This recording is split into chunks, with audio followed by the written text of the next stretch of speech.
مبارکہ میں سیدنا ابراہیم الخلیل علیہ السلام کے بارے میں ذکر فرمایا۔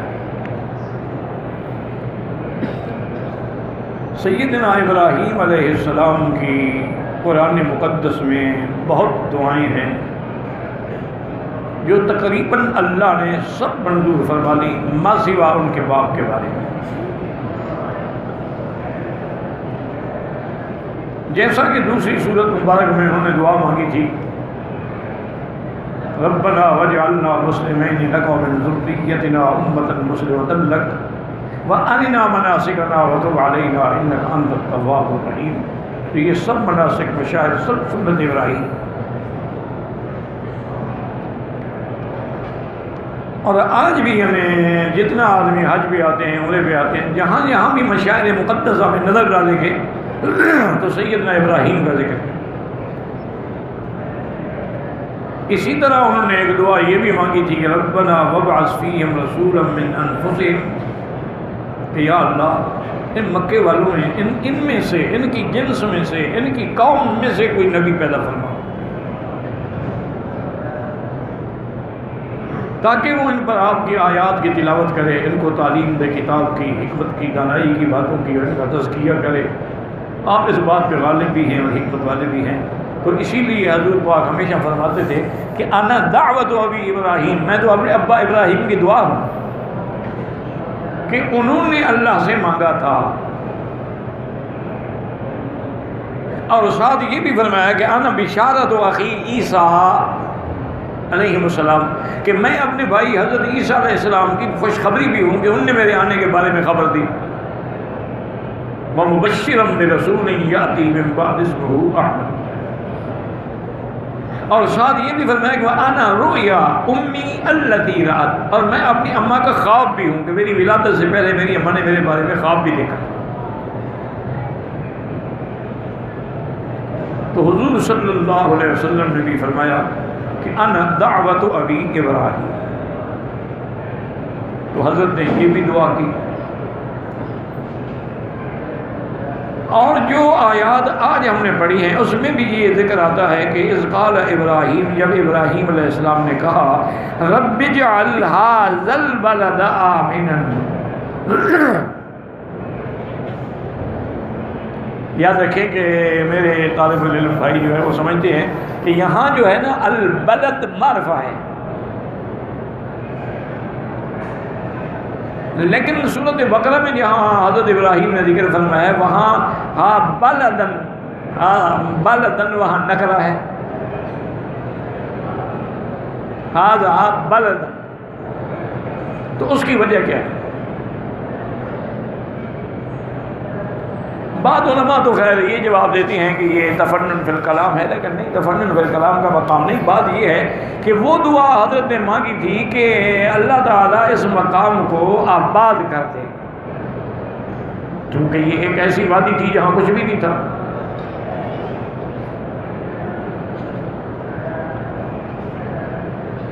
جب سیدنا ابراہیم علیہ السلام نے اللہ کے حکم پر اپنے بیوی اور اپنے بیٹے حضرت اسماعیل علیہ السلام کو اور بیوی ہاجرہ کو، یہ معروف بیویاں حضرت ابراہیم کی دو ہیں، بی بی ہاجرہ، بی بی سارہ۔ بی بی ہاجرہ سے اللہ نے آپ کو حضرت اسماعیل دیا، اور بی بی سارہ سے اللہ نے آپ کو حضرت اسحاق عطا فرمایا۔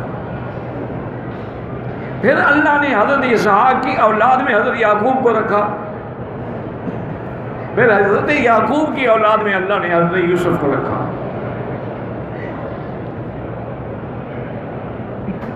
تو اس لیے، لیکن ایک بات یاد رکھیں، ایک حضرت ابراہیم کی تیسری بیوی بھی تھی۔ یہ دو بیویوں کا ذکر تو قرآن میں بھی ہے، لیکن تیسری بیوی کے بارے وہ کنعانی تھی، کنعان سے آپ نے شادی کی تھی،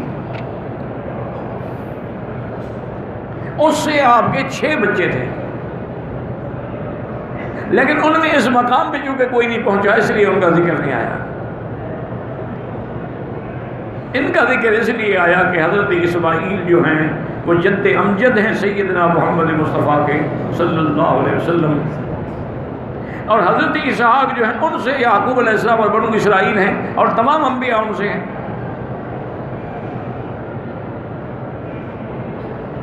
لیکن خدا کی شان دیکھیں کہ بنو اسرائیل میں ہزاروں نبی آئے اور بنو اسماعیل میں ایک نبی آیا جو سب پہ چھا گیا.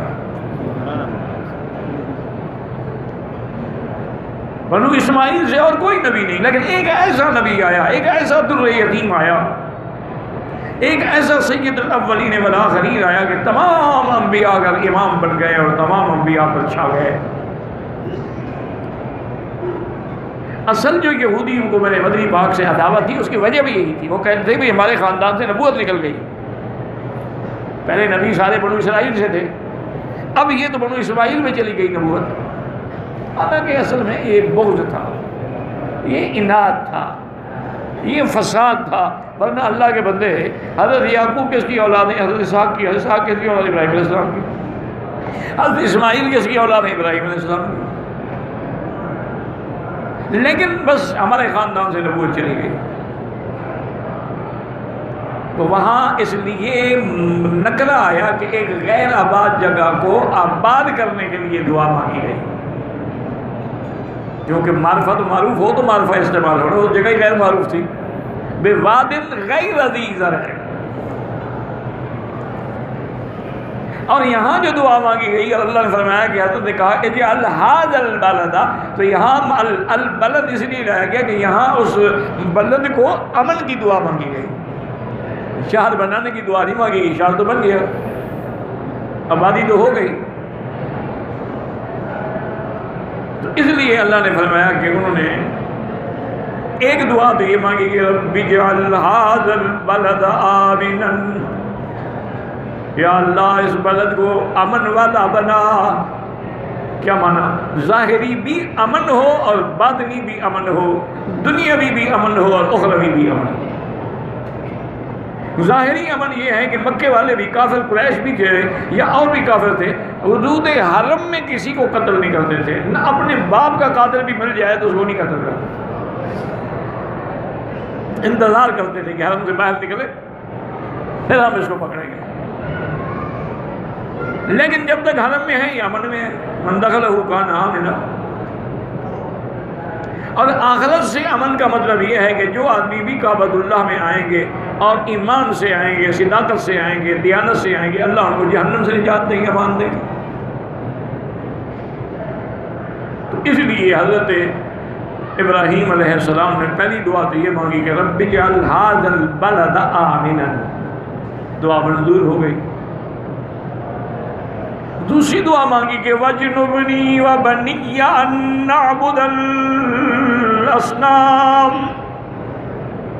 یا اللہ مجھے بھی اور میری اولاد کو بھی پناہ دینا کہ ہم بتوں کی عبادت کریں. تو یہاں سمجھیں کہ نبی تو معصوم ہوتے ہیں، نبی تو پاک ہوتے ہیں، وہ کیسے بتوں کی عبادت کر سکتے ہیں؟ اللہ کے پیغمبر جو ہیں وہ تو پاک ہیں. اور پھر ابراہیم الخلیل تو امام الموحدین ہیں. ابراہیم علیہ السلام تو بتوں کا توڑنے والا ہے اور اسی جھگڑے میں گھر کو چھوڑنے والا ہے. تو ان نے یہ دعا کیوں کی؟ تو وہ فرماتے ہیں کہ اصل میں مقصد یہ ہوتا ہے کہ آنے والوں کو، امتوں کو نصیحت ہو کہ شرک اور بت پرستی اتنی بڑی بلا ہے بری کہ اس سے اللہ کے نبی بھی پناہ مانگتے ہیں، ورنہ ان کو ضرورت نہیں ہے، وہ تو معصوم ہے. اور بنی سے مراد بھی یہاں یہ رکھو کہ وہ مراد ہے اولاد جو سلبی اولاد ہے حضرت ابراہیم. ساری اولاد نہیں، ورنہ تو قریش بھی سارے حضرت ابراہیم کی اولاد ہیں. حضرت اسماعیل علیہ السلام نے جب قبیلہ جرم سے شادی کی ہے تو اس کے بعد جو اولاد ہوئی ہے سارے قریش سارے اسی قبیلوں سے تو ہیں سارے ہیں، لیکن ان میں تو کافر ہیں. تو پھر اس کا معنی تو یہ ہوا کہ اولاد کے حق میں دعا منظور نہ ہوئی. بعض علماء نے کہا کہ نہیں، آپ کی دعا کا تعلق ہے اس اولاد سے جو سلبی اولاد ہے، یعنی آپ کی سلب سے ہے، مطلقاً اولاد مراد نہیں ہے. اور جو سلب سے ہیں لا شک بھی ذالک اللہ نے ان کو محفوظ رکھا. تو حضرت کی یہ دعا بھی منظور. اور یہاں سے ایک مسئلہ یہ بھی ہمیں ملا کہ سب سے پرانا شرک جو ہے وہ بت پرستی ہے. نوح علیہ السلام کے زمانے میں بھی بت تھے، ابراہیم علیہ السلام کے زمانے میں بھی بت تھے، اور سب سے آخری نبی میرے مدنی کے زمانے میں بھی بت تھے. مکہ کعبہ 360 بتوں سے بھرا ہوا تھا. اندر بت، باہر بت، مقام ابراہیم پہ بت، دروازے کے ساتھ بت، صفا پہ بت، مروہ پہ بت، زمزم پہ بت، وہ 360 بت رکھے. تو یہ سب سے پرانا شرک جو ہے وہ بت پرستی ہے. اس کے بعد پھر شرک کی کئی قسمیں بنتی گئیں. پھر لوگوں نے سورج کی عبادت شروع کر دی، چاند کو پوجا، ستاروں کو پوجا، کچھ لوگوں نے درختوں کو پوجا، جانوروں کو پوجا، دریاؤں کی پوجا کی، گنگا جمنا کی پوجا کی. لیکن اصل بات وہی اصنام ہے.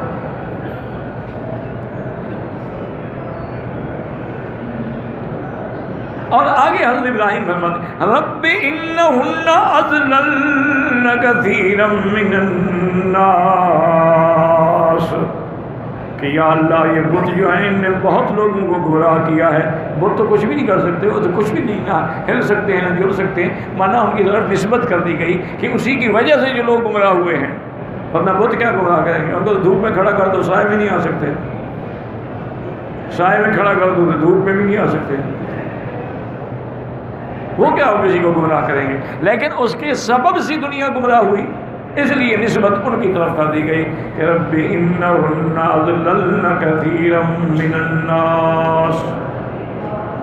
اور آگے سے ابراہیم علیہ السلام کا شان کرم دیکھیں، آگے کیا فرماتے ہیں فمن تبعنی فانہ منی. میرا اللہ جس نے میری پیروی کی وہ تو میرے ساتھ ہے، وہ تو میری جماعت میں سے ہو گیا. لیکن جنہوں نے میری نافرمانی کی، اچھا یہ نہیں کہا کہ جن نے نافرمانی کی ان کو جہنم میں ڈال، نہ وَمَنْ عَصَانِي فَإِنَّكَ غَفُورٌ رَحِيمٌ. یا اللہ جن نے میری نافرمانی کی لیکن آپ بخشنے والے بھی ہیں، مہربان بھی ہیں، ان کو بخش دیں، ہدایت دے دیں. تو اس میں ہمیشہ یاد رکھیں کہ حضرت ابراہیم علیہ السلام نے اپنے والد کے لیے بھی دعائیں کی تھی، لیکن جب تک آذر زندہ تھے، جب آذر مر گئے اللہ نے منع کر دیا کہ بس اب دعا نہ کرو. تو قرآن و حدیث سے یہ مسئلہ سمجھ آیا کہ اگر کسی کے والدین یا رشتہ دار کافر ہیں، جب تک زندہ ہیں ان کے لیے دعا کرو، اللہ ان کو ہدایت دے. لیکن اگر وہ کفر پہ مر جائیں تو اب ان کے لیے کوئی دعا نہیں، بس ختم ہو گئی، ان کی بخشش ہوگی نہیں، ان کا تو مقام ہی جہنم ہے. اسی طرح یہ پیغمبروں کی شان ہوتی ہے. حضرت عیسیٰ علیہ السلام نے بھی عرض کیا تھا کہ ان تعذبہم فإنہم عبادک. یا اللہ اگر تو اپنے بندوں کو عذاب دینا چاہے، تیرے بندے ہیں، کون روک سکتا ہے؟ وَإِن تَغْفِرْ لَهُمْ اگر بخش دے، فَإِنَّكَ أَنْتَ الْعَزِيزُ الْحَكِيمُ. یا اللہ غالب بھی ہیں، حکمت والے بھی ہیں. یہاں یاد رکھیں، بات سمجھنے کی کوشش کریں، اللہ کرے سمجھ آ جائے اور میں بھی سمجھا سکوں. یہاں دو صفتوں کا ذکر آیا، عزیز اور حکیم. عزیز مانا غالب، حکیم مانا حکمت والے. تو بخشنے کے بعد تو ذکر آنا چاہیے تھا نا غفور کا، رحیم کا. لیکن یہاں عزیز اور حکیم آیا ہے تو اس کی کیا وجہ ہے؟ تو اس کا علماء نے جواب دیا ہے کہ میرا اللہ، حضرت عیسیٰ علیہ السلام نے عرض کیا کہ اگر آپ ان کو عذاب دیں تیرے بندے ہیں، لیکن اگر بخش دیں تو کبھی کبھی یہ بھی ہوتا ہے نا کہ دنیا میں مثلا بادشاہ ہے، ان کے دشمن بڑے طاقتور ہوتے ہیں تو وہ ان کو معاف کر دیتے ہیں کہ معافی کی وجہ سے ذرا یہ میرے ساتھ دشمنی نہ کریں. دل میں خوف ہوتا ہے کہ اگر ہم نے اس کو سزا دی تو یہ ہم سے انتقام لیں گے. اس لیے عیسیٰ علیہ السلام نے کہا کہ اللہ آپ کو تو کوئی خوف نہیں ہے نا، آپ اگر ان کو معاف کر دیں گے تو آپ غالب ہیں، آپ حکمت والے ہیں، آپ کو کوئی خوف نہیں، معاف کریں نہ کریں، عذاب دیں، آپ کی مرضی ہے. اور یہی وہ آیت ہے قام رسول اللہ صلی اللہ علیہ وسلم بآیت. حضور ساری رات ایک آیت پڑھنے پہ کھڑے رہے. تہجد میں آپ نے یہی آیت پڑھی، قیام میں بھی، رکوع میں بھی، سجود میں بھی، اور ساری رات یہ آیت پڑھتے پڑھتے گزر گئی. آپ کے پاؤں پہ بھی ورم آ گیا. کیونکہ اللہ کی مرضی ہے نا، عذاب دے، معافی دے. اب یہ ایک بات یہ بھی یاد رکھ لیں کہ یہ ایک دعا کیا تھی کہ رب اجعل ھذا البلد آمنا، اور دوسری کیا تھی وَاجْنُبْنِي وَبَنِيَّ أَن نَّعْبُدَ الْأَصْنَامَ. پھر تو اصنام کے بارے میں آ گیا نا کہ انہوں نے گمراہ کیا. اب اور دعا کیا تھی ربنا انی اسکنت من ذریتی بواد غیر ذی زرع عند بیتک المحرم. اے ہمارے پروردگار، میں نے یہاں اپنے بعض بچوں کو، یہاں لفظ ہے من ذریتی، من تمییز کی، سارے بچے تو آپ نے یہاں نہیں چھوڑے نا، یہاں تو صرف آپ نے اپنی بی بی ہاجرہ اور اسماعیل علیہ السلام کو چھوڑا تھا. بی بی سارہ یا باقی بیوی بچے تو نہیں آئے تھے، اس لیے ذریتی نہیں من ذریتی، من تبعیض کے لیے ہوتا ہے کہ بعد اپنی ذریت کو میں نے یہاں چھوڑا ہے اور اللہ کے حکم پہ چھوڑا تھا. اس لیے حدیث مبارک میں آتا ہے کہ جب ابراہیم الخلیل اپنی بیوی بچوں کو چھوڑ کے جانے لگے، دیکھیں امتحان اتنا بڑا ہے کہ ملنے کی بھی اجازت نہیں تھی، بولنے کی بھی اجازت نہیں تھی، بس بٹھاؤ اور جاؤ. اس لیے جب جانے لگے تو آپ کی بیوی ام اسماعیل پیچھے دوڑی کہ ابراہیم الخلیل بتاؤ تو صحیح ہمیں کیوں جنگل میں چھوڑ کے جا رہے ہو؟ تمہارا اپنی مرضی ہے یا اللہ کا حکم ہے؟ تو اللہ نے فرمایا کہ جبرائیل اب کہو جواب دیں. تو حضرت ابراہیم نے سواری روکی اور فرمایا کہ اللہ کے حکم سے چھوڑ کے جا رہا ہوں. فرمایا پر جاؤ اذا لا یضیعنا، پھر اللہ ہماری خود حفاظت کریں گے، ہمیں ضائع نہیں ہونے.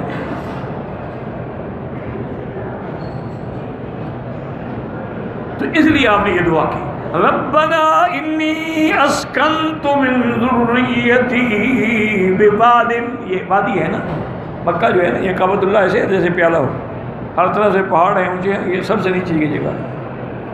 غیر ذی زرع، جہاں کوئی کھیتی نہیں، کوئی باڑی نہیں، کوئی چیز پیدا نہیں ہوتی، نہ درخت ہے، نہ پھل ہے، نہ سبزہ ہے. اچھا یہ وادی ہے کہاں؟ عند بیتک المحرم، تیرے حرمت والے گھر کے پاس. اس لیے علماء نے لکھا ہے کہ حضرت آدم علیہ السلام کو اللہ کے حکم سے جبریل علیہ السلام نے یہ جگہ آگے دکھائی تھی کہ یہ اللہ کا کعبہ ہے. پھر ابراہیم علیہ السلام میں حضرت آدم کے بعد بھی اس کی تعمیر ہوئی ہے، لیکن خدا کی شان یہ ہے کہ جب طوفان نوح آیا تو یہ گھر گر گیا اور بالکل دیواریں وغیرہ بہ گئیں، صرف نیچے کے آثار باقی رہے، اوپر کوئی چیز باقی نہیں، جس کو پھر حضرت ابراہیم نے آ کے بنایا.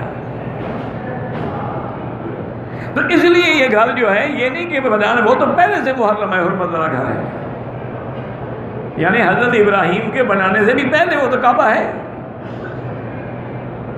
اچھا کیوں دعا کیا؟ ربنا لیقیموا الصلاۃ،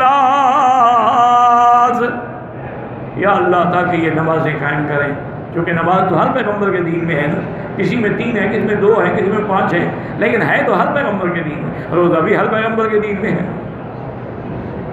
ربنا لیقیموا الصلاۃ، اور دعا کیا مانگی؟ فَاجْعَلْ أَفْئِدَةً مِّنَ النَّاسِ تَهْوِي إِلَيْهِمْ،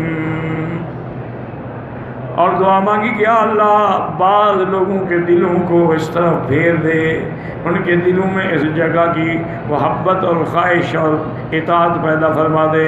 اس لیے حضرت ابن عباس فرماتے تھے کہ ابراہیم نے دعا مانگی أَفْئِدَةً مِّنَ النَّاسِ، بعض لوگ، یہ نہیں فرمایا أَفْئِدَةَ النَّاسِ. اگر یہ کہتے تو ساری دنیا کی یہودی نصرانی یہاں بھر جاتا، کوئی بھی پیچھے نہ رہتا. یہ کہا کہ أَفْئِدَةً مِّنَ النَّاسِ، بعض لوگ یعنی مسلمان. وَارْزُقْهُم مِّنَ الثَّمَرَاتِ، اور ان کو پھلوں سے رزق عطا فرما. لَعَلَّهُمْ يَشْكُرُونَ، تاکہ تیرے ہی شکر گزار بندے بن سکیں، تیری نعمتوں پہ شکر کر سکیں. اب اسی طرح آپ سابقہ اپنے سبق پہ نظر ڈالیں کہ ہم نے کیا پڑھا تھا.